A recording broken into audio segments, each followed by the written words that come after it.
Mga boss, heto. China will donate a total of 142 million in funds and relief goods to the Philippines amid to its ongoing recovery effort from Typhoon Tino and Uwan. Yun mga boss, tiba-tiba na naman. Ito yung bansa na inaaway at ayaw ni PBBM, mga boss. Pinaghahanda na nga niya yung ating mga kasunduluhan para sa giyera daw.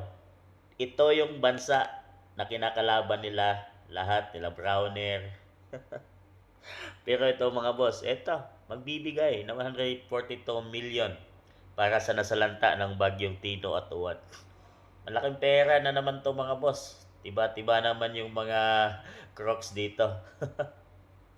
Mayroon naman silang malaking perang ibubulsa. Sana mga boss ay mapunta to sa tamang tao.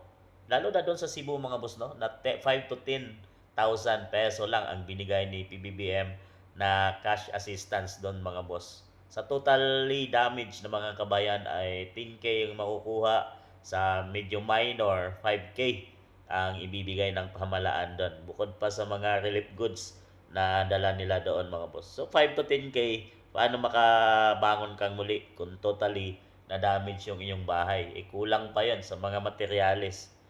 Itong 142 million na ibibigay ng China is napakalaki nito mga boss, no? At makakabangon na muli kung mahati-hati at may bigay ito sa tamang tao at maabigay ito ng pamalaan doon sa mga nasalanta ng bagyong Uwan at Tino, ay malaking tulong ito. Dapat tayong magpasalamat dito sa China mga boss, no? Tapos itaaway-away ni PBBM, ayaw niya maging kakampi ang China mga boss. Pero heto, pagdating sa sakuna na nangyari sa ating bansang Pilipinas, sila yung nangunguna na magbigay tulong. Nagpadala na sila ng relief goods doon sa Cebu mismo. At eto, cash naman ang ibibigay nila. 142 million peso is napakalaking halaga.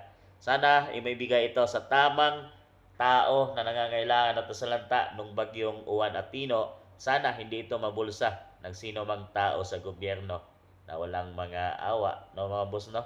At minubulsa lang nila. Dapat ipamigay ito sa